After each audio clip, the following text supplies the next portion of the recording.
Mesdames, Messieurs, bonjour. Bienvenue à nouveau sur notre émission En marchant sur les traces des poilus. Aujourd'hui consacrée à Rouvres. Rouvres la sanglante, Rouvres la martyre. Que s'est-il passé un certain 24 août 1914 ? Remettons-nous dans le contexte de l'époque pour expliquer ce qui est arrivé dans le village de Rouvres, qui est juste là, à 500 mètres d'ici. Rouvres, à l'époque, voit passer depuis le 2 août beaucoup de troupes françaises dans sa direction. Ces troupes françaises qui allaient en couverture frontière dans le secteur, car Rouvres n'est qu'à 20 km de la frontière allemande, franco-allemande. Le 23 août 1914, jour où la 33e division d'infanterie de réserve quitte Metz pour venir dans la Wavre, le secteur ici est encore calme. À tel point que deux chasseurs qui sont dans le clocher de l'église de Rouvres, que l'on voit à quelques 500 mètres d'ici, observent les environs. Qu'observent-ils en définitive ? Des patrouilles de dragons autour du village et rien ne se passe. Tout est calme. L'abbé Petit, du régiment de dragons en question, est en quartier libre ce jour-là. Et comme tout est calme, il n'y a pas d'alerte, tout est paisible pratiquement.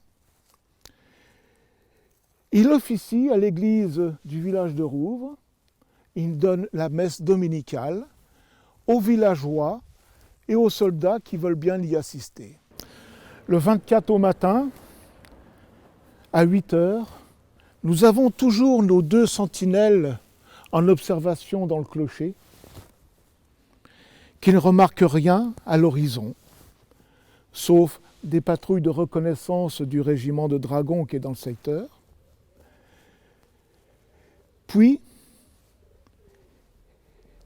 au cours de la matinée, est observé des mouvements ennemis qui se font de plus en plus menaçants dans le secteur.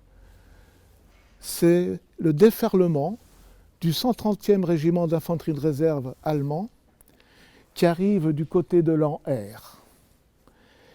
Les dragons vont à leur rencontre. Il y a de la fusillade, il y a un combat, et les dragons, ayant encore une certaine supériorité sur l'avancée allemande, ces derniers, ces Uhlans, rebroussent chemin. Après le repli des Allemands sur leur position de départ vers l'An-R, la situation est à nouveau, je dirais, apaisée, entre guillemets. Et les troupes françaises commencent à alerter celles d'Étain. Il y a des liaisons qui se font pour annoncer l'approche dangereuse des soldats allemands vers cette ville. Dans le même temps, il y a, vers 11 heures du matin, un habitant de Rouvres qui,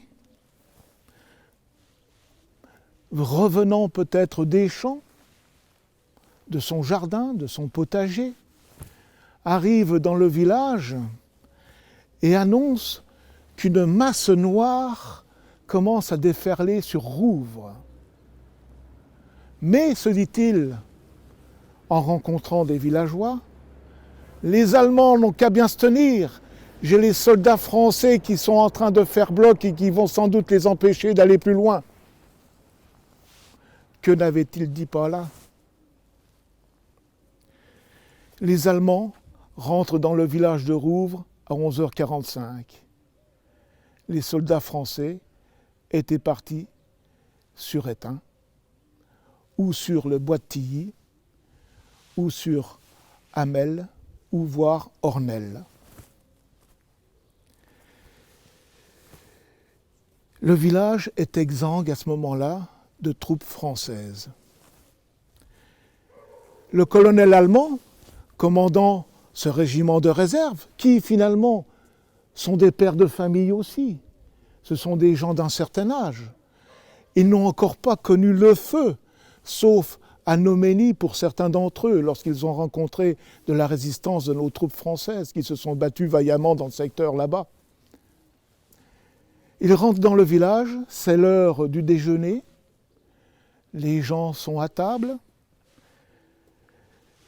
Ces Uhlans, ces fantassins allemands s'invitent, partagent les agapes, si je puis dire, de ces villageois, en leur disant qu'ils ne leur veulent aucun mal. Les repas terminés, ils ressortent à nouveau, se rassemblent, et le colonel commandant cette troupe allemande qui occupe Rouvres en cette journée du 24 août, disent qu'il faut partir à la chasse du 220e régiment d'infanterie qui leur avait causé des soucis. Et ce 220e régiment d'infanterie est un peu plus loin, sur le nord, dans le bois de Tilly, et à proximité de la ferme de Sébastopol, cette ferme qui n'existe plus aujourd'hui. Il va y avoir un combat de rencontre.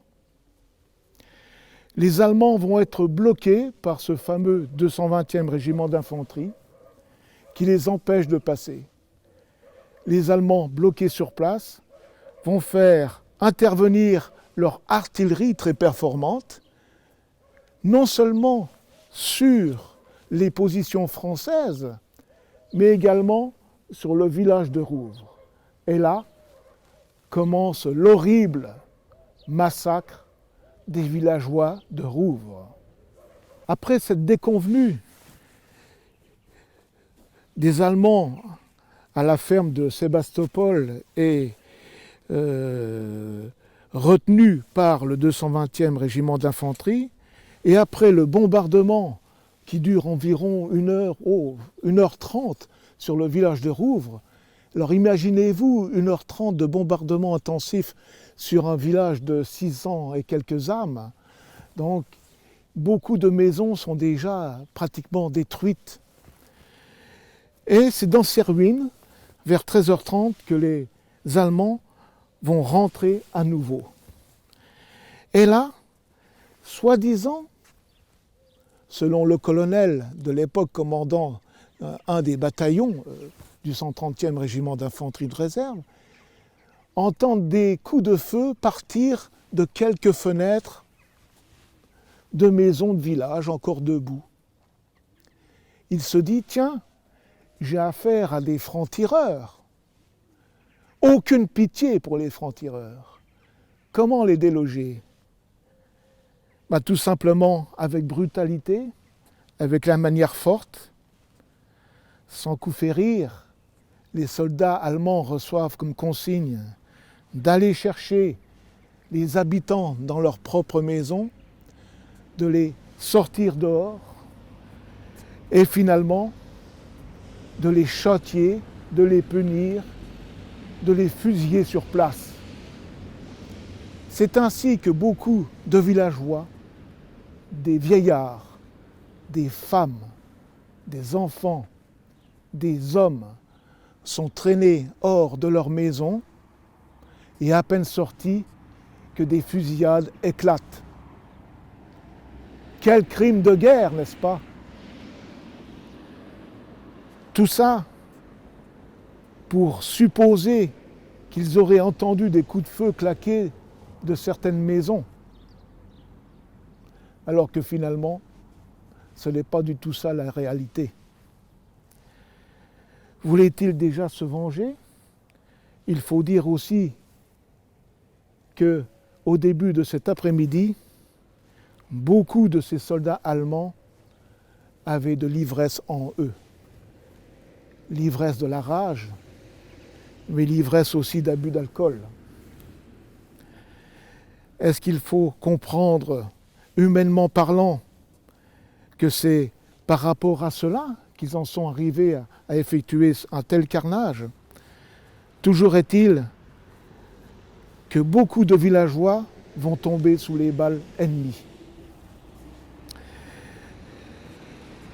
Pourtant, quelques officiers, plus humains que d'autres sans doute, dont un va sauver 32 femmes et enfants, mais n'ayant aucune pitié pour les hommes.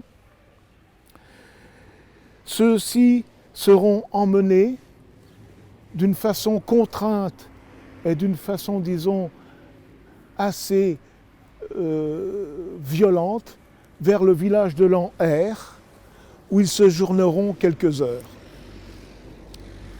Puis d'autres seront menés à la sortie du village, où ils seront fusillés.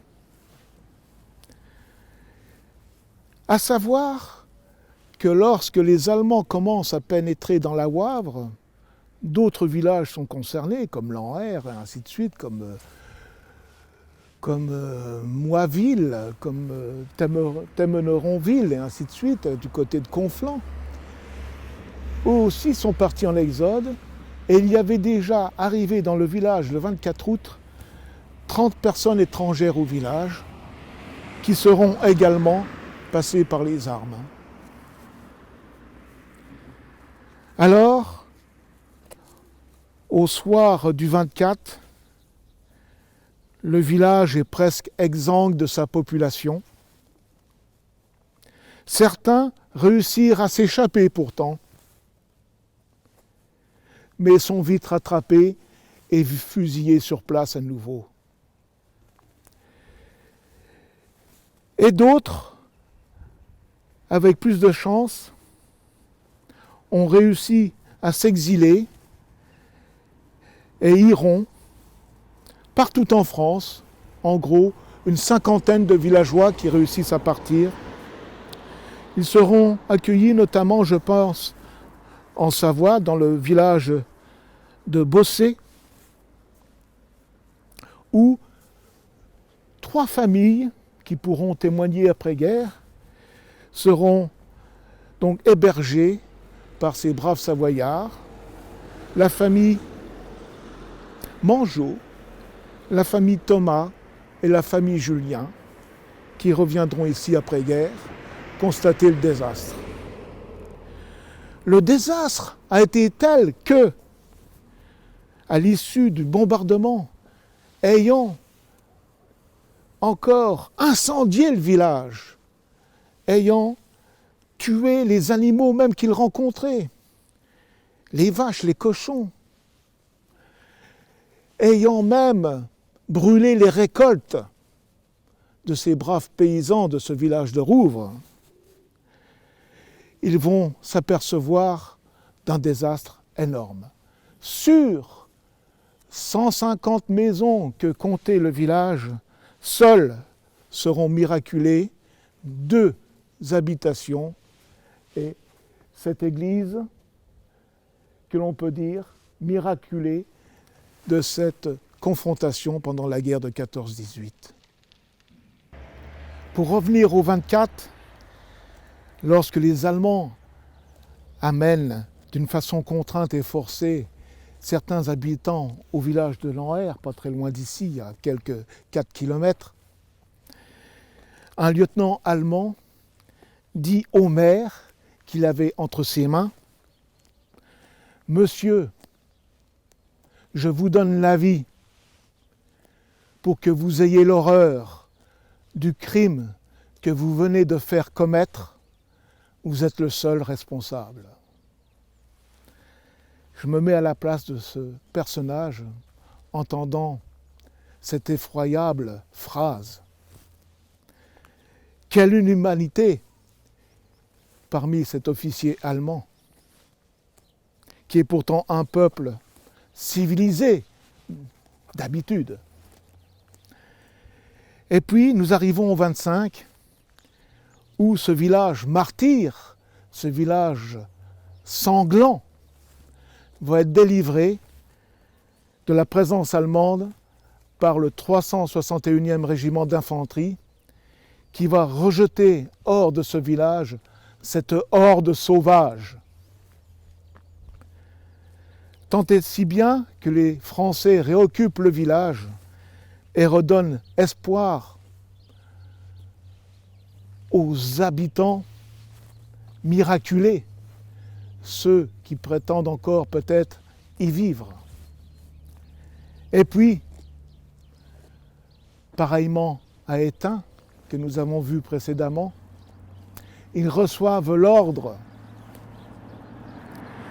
de quitter ce village et de se replier sur les côtes de Meuse.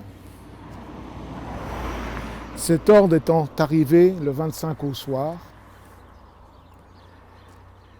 on peut dire que les habitants, du moins ceux qui restent, vont vivre leur dernière nuit, si je puis dire, sereinement, puisque dès le 26, les Allemands réoccupent le village et y resteront jusqu'à l'armistice le 11 novembre 1918.